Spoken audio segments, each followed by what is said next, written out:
Welcome to Memorias. I'm Ashley Morales, your host.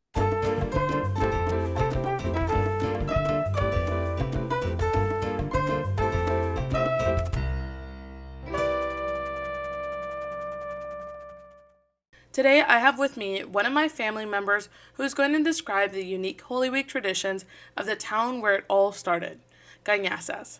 I would like to offer a trigger warning before beginning this podcast as it does discuss the stages of the Catholic Church's story of Jesus' crucifixion, which may include some mature themes. With that being said, I'm excited to pass the mic to our guest. I'll let her take it away. Hello, my name is Frida, and I'm going to describe to you what are the customs or traditions in a small town in Panama during Holy Week. As we all know, Holy Week is the most important week in the Catholic Church and for Christians altogether. This week celebrates or goes through all the pains and suffering that Jesus had to go through before he was killed, before he was crucified, and then later on his resurrection. So this week begins on Palm Sunday. So that's the first day of Holy Week. Before I go into describing the days of the Holy Week, let me just mention to you that for us, the celebration will consist mainly of masses and processions. Each day of the Holy Week, we will be commemorating a different stage that Jesus endured before his crucifixion and his resurrection. The parishioners in this town are very proud people, and they take care of all the arrangement, all the preparations, and all the decorations to make sure that the representations during the Mass or during the processions are very, very unique and very spiritual. So the Church sets the tone for the Holy Week. And how do we do that? Beginning with Lent. As you know, Lent begins 40 days before the Holy Week. Everybody, all the saints in church will be completely covered with purple cloth, so you will not see them. You just know that they are there. And they will stay like that until the resurrection. So throughout Easter, during Holy Week, the saints will still be covered. And they will not be uncovered until Jesus actually resurrects. We also have to mention to you that the image of Jesus that we're going to use for these processions, mainly from Monday through Wednesday, are images that consist basically of a face up to about the shoulder, hands and feet that are made out of clay, but the rest of the body of Christ that we're going to represent is usually made out of wooden parts. Why? Because Jesus is going to be dressed according to the day, the way that we want to represent him.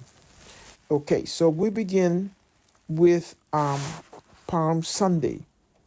And during Palm Sunday, we will have a regular Mass around 8 o'clock in the morning and a more elaborate and prominent Mass around 10 or 11 o'clock.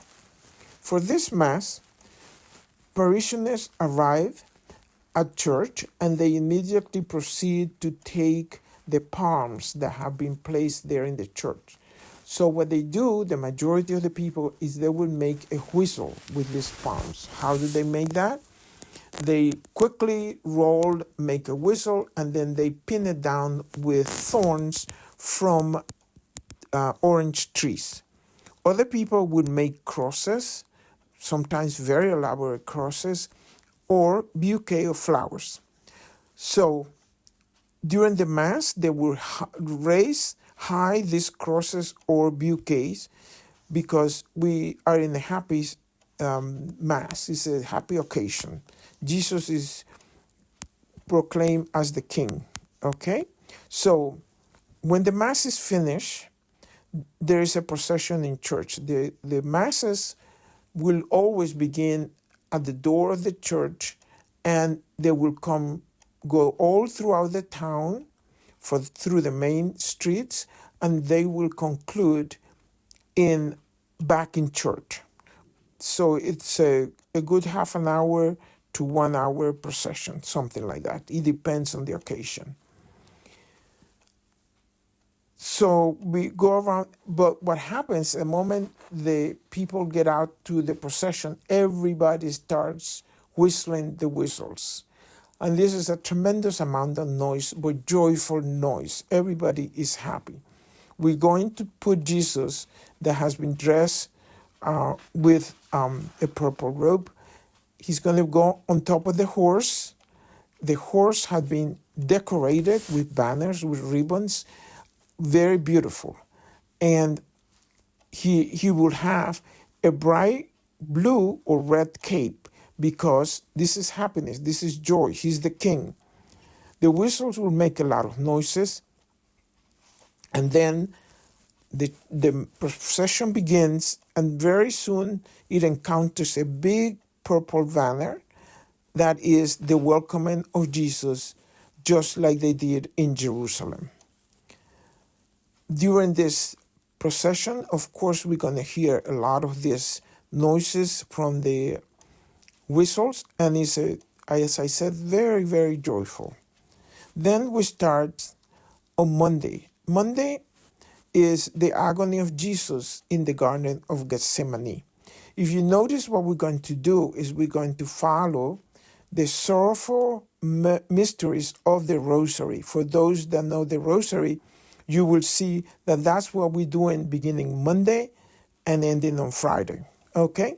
So on Monday, we will have Jesus in the statue of Jesus in the state of agony.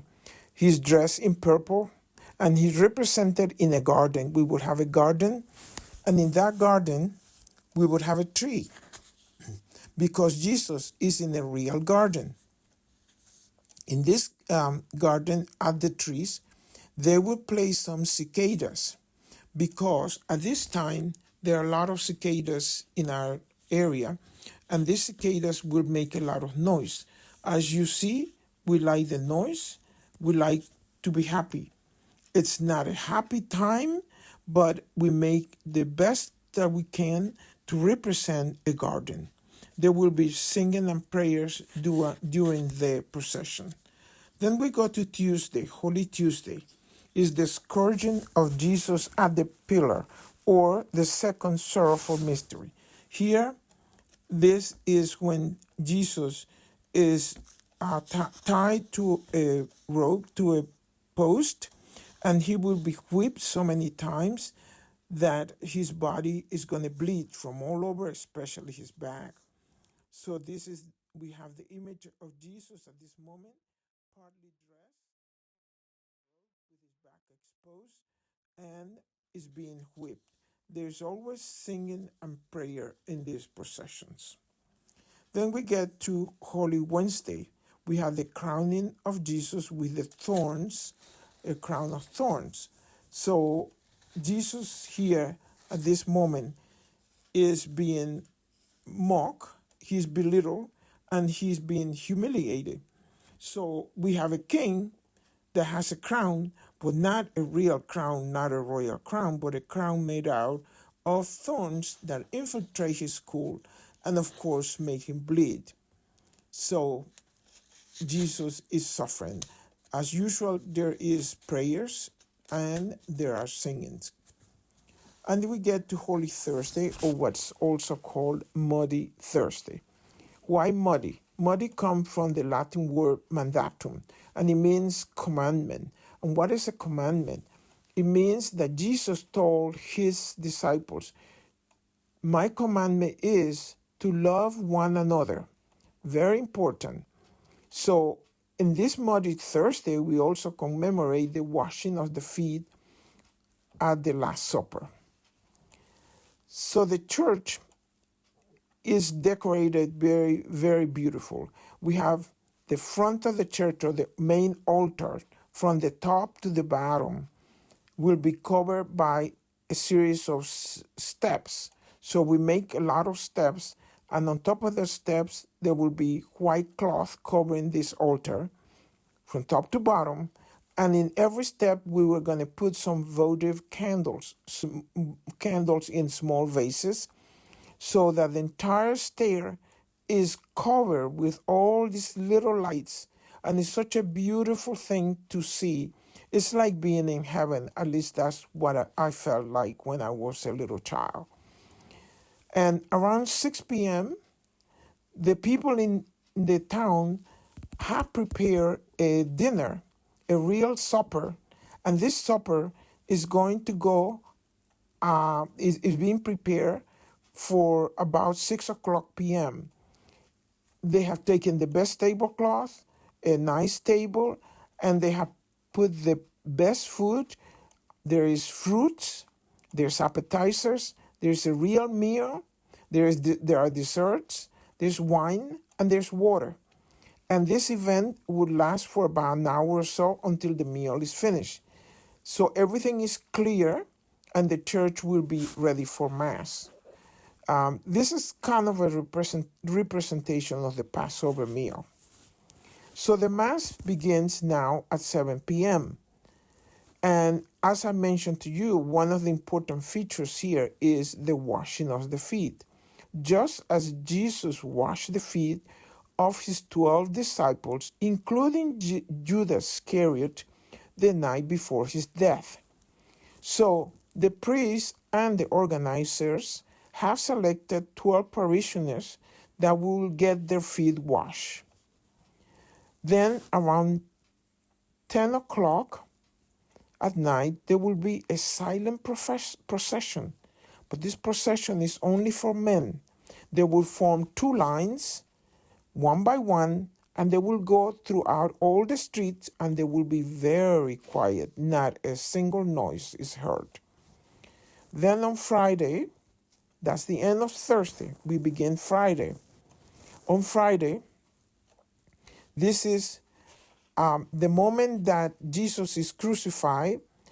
We silence all the church bells. You would not hear the church bells to announce at what time are the events in church. Usually Mass is announced with the first bell, second bell, third bell, and they are about 5 or 10 minutes apart. So you know that when you hear the third bells, that is the time for the Mass. But in this case, you will not hear that because we are mourning. So you would only hear matracas. Now, what are matracas? These are wooden rattles or noise makers. And this consists basically of it's a board with two wires, one at the front and one at the back in the form of a rectangle, and they move. So the young men that carry these wooden rattles will move these rattles back and forth so that they make noise.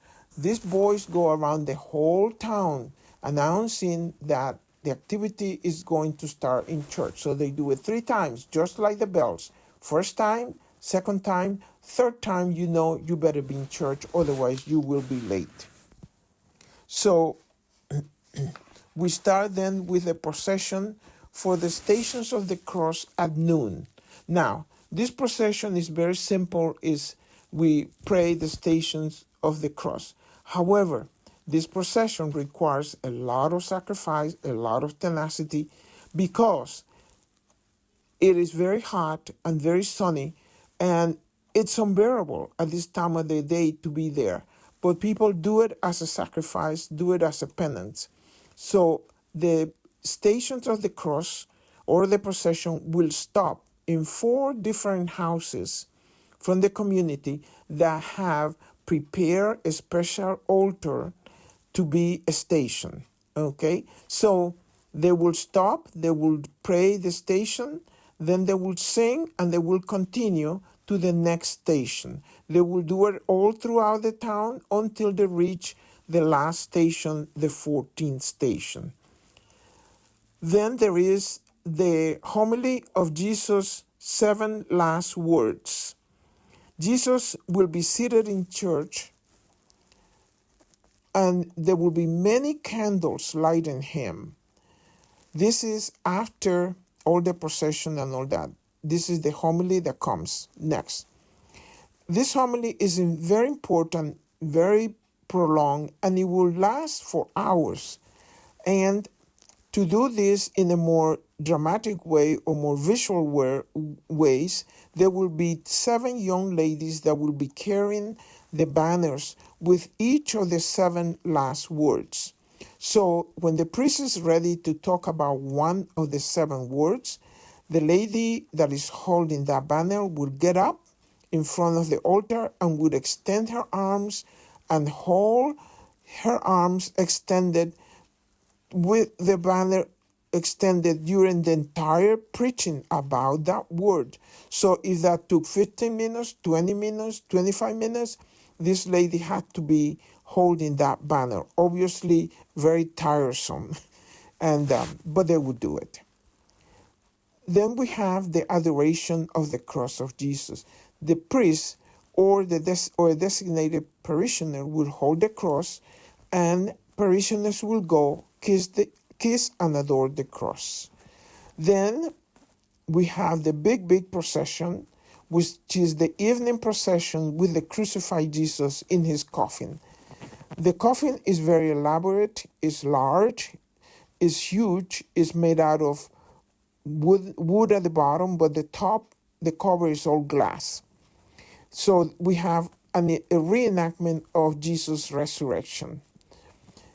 In this procession, we will have Jesus' coffin, and there will be angels there, and the angels will be girls, and there will be a lot of calacucha flowers.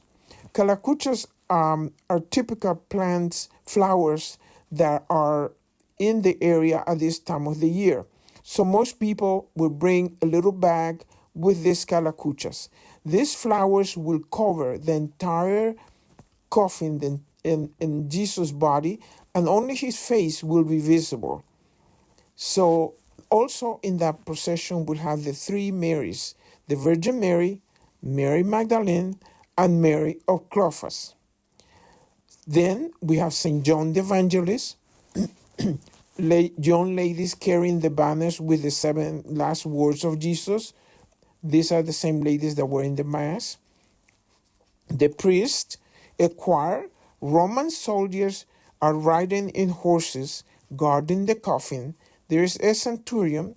There are other Roman soldiers that will be walking with whips, and they will continuously be whipping the pavement in order to keep the order of the processions. These Roman soldiers really made us a bit afraid, because we thought, oh my gosh, they could hit us, but no, they never did. There was also in that procession a group of sisters that have beautiful angelical voices, and they will be singing some very special songs to mourn the crucifixion. As you can see, there was a lot of time and effort dedicated to preparing the masses, preparing every participant in the procession, and every detail will be taken care of to the utmost. Then we get to Saturday. On Saturday, Holy Saturday, it is the vigil for the resurrection. So from Monday through Friday, we have the 5 sorrowful mysteries. Now, Saturday is the vigil. There is a midnight mass. The mass begins first of all, in the morning, at 6 o'clock in the morning, there is a rosary of dawn. Then there is a procession of the women in the evening, and this is also a silent procession. The women accompany the Virgin Mary of Sorrows at this painful time. Complete silence, nothing is heard. And then we have the Vigil Mass of Resurrection. It begins, as I said, a little before 12 a.m. Before 12 a.m., the church is darkened, the altar is darkened, everything is dark, and at exactly 12 o'clock, Jesus resurrects. The lights are turned on the coffin only. A lot of stones are going to be coming out of the coffin, It is, he stands up, resurrected, and at the same time, the belt of the church will begin to ring continuously for about 5 to 10 minutes. It is a joyous occasion. Everybody is happy, and the church will be once more illuminated. The entire church lights will be turned on. And this is it's such an occasion for joy that everybody is very happy. Everybody was awaiting this time, this moment. And it feels like it has happened. So we know that after death, we also will resurrect with him. So everybody finish, the mass is done. Everybody comes out wishing everybody happy Resurrection Day or Felices Pascuas or happy Easter. So most families will return home. By now, it's about 1:30 in the morning. People would have a warm coffee or chocolate and some delicious pastry or some sweet bread. And then on Sunday of Resurrection, the church returns to its usual mass schedule. There is a lot of happiness and joy. It was a worthwhile time spent with Jesus, going with him in all the suffering and then the victory. So thank you so much for listening. I'd like to take a moment to thank my family member for joining us today on this podcast and relaying some of the stories and traditions of the small town in Cañazas, Panama. Remember that through hard work and effort, our history will flow through generations before us and continue with generations after us. Thank you so much for joining us on Memorias, and I'll see you next time.